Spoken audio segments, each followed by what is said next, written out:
Welcome to first grade. We are your first grade team. I am Mrs. Becker. I'm Miss McClintock. And I'm Mrs. Wright. We are going to share with you on this video some things that we find very important for the school year to be successful. So we wanted you to have a way to access this information anytime you want throughout the year, because we know that hearing everything right at the beginning can be very overwhelming, and there's times that you'd like to go back and reference what we said about attendance or about folders or about whatever we might address in the video, and we want you to be able to do that easily. I wanted to give you some information about arrival and dismissal procedures at Charlotte Anderson. The first bell rings at 7:45 in the morning. The tardy bell rings at 8 o'clock. Your child's considered tardy after that. If you do arrive at the school at 8:15 or after, please walk your child into the office and check them in, and then they will make sure they make it to our classroom on time. We do dismiss at 3:30. Our walkers, car riders, and bikers get released from the back of the school, and the bus riders are released at the front.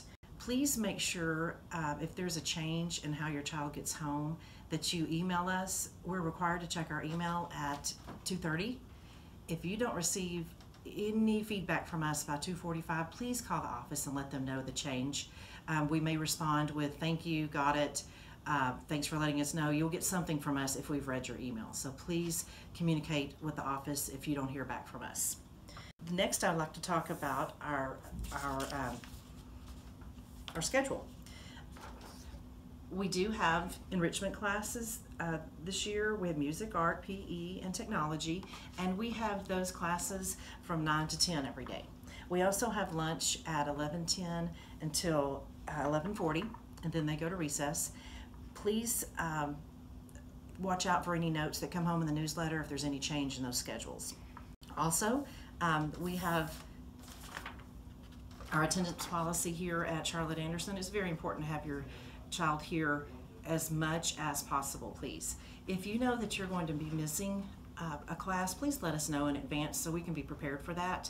But if you do have a doctor's note or an excuse note that needs to be turned in, please email or fax it to Cynthia Sanchez. You can also take a picture of the doctor note and send it to her. She is responsible for inputting all of the absences and tardies into the system. Sometimes a note's given to the teacher gets lost in transit, so to make sure everything's accurate in with your child's attendance, please make sure you email or make sure that Cynthia Sanchez receives this in the front office.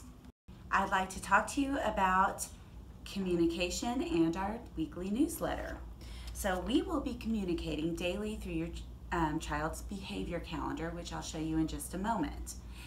We're also going to send home a weekly newsletter that will include a spelling list for the week and important dates and information.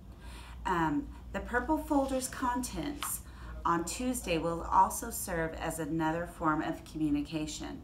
You will receive notes from the office, PTA, Mrs. Petty, and the district, etc.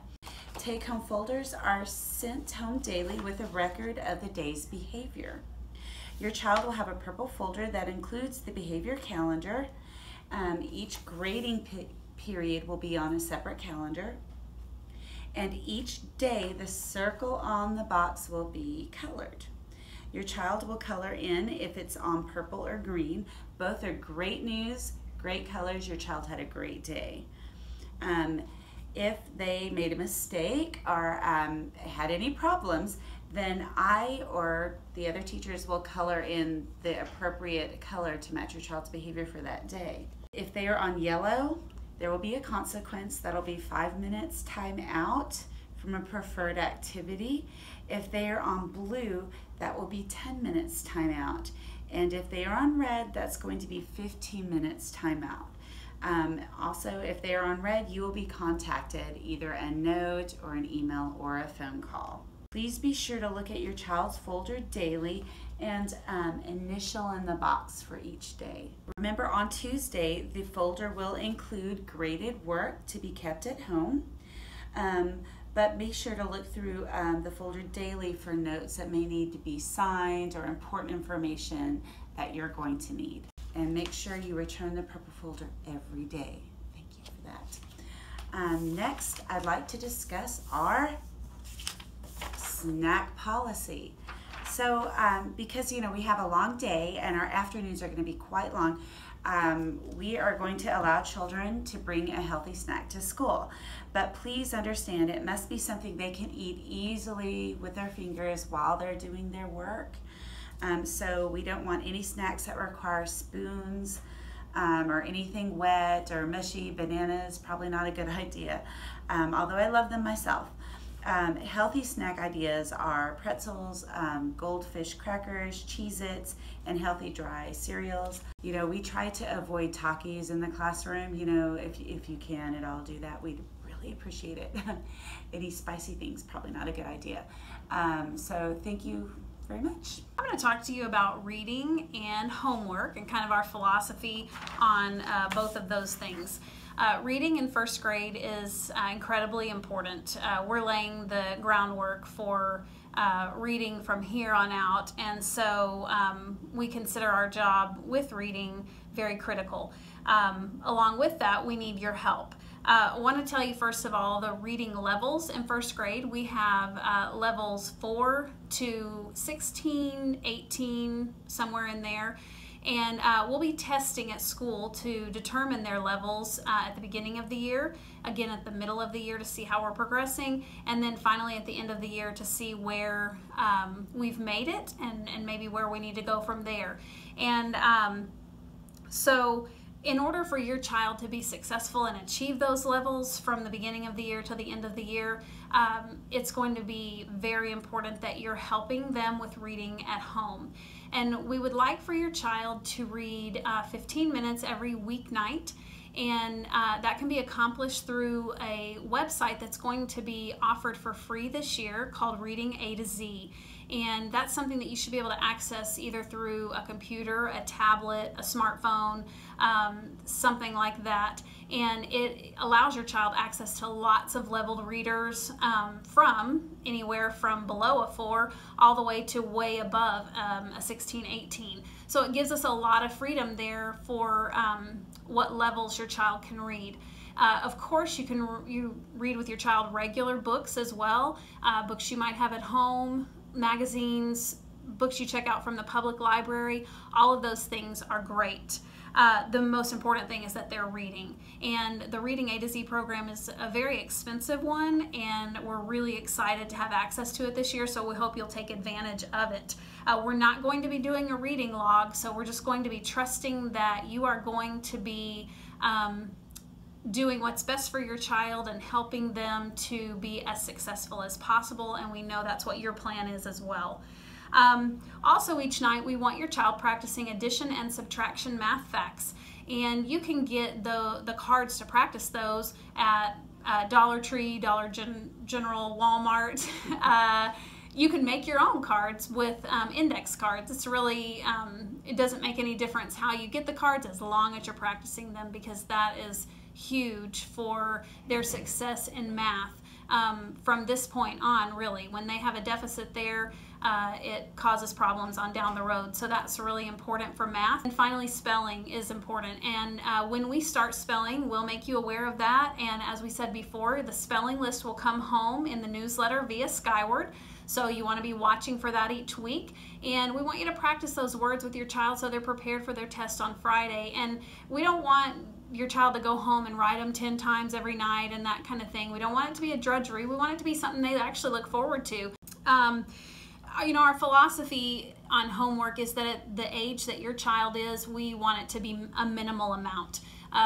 We want them mostly being children when they get home. And the things that we've asked you to do, the reading, the math facts, and the spelling, that's what we consider the most critical and important things. And that's really plenty for a 6-year-old each night. I want to talk to you about the first grade report card.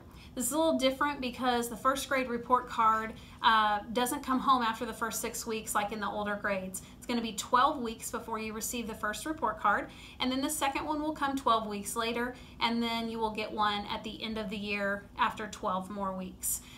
When you get that report card, it's going to show your child's progress over that 12-week period. And when we have parent-teacher conferences, we'll give you a little more detail. We'll show you an example of that report card and what you can expect from it and that kind of thing.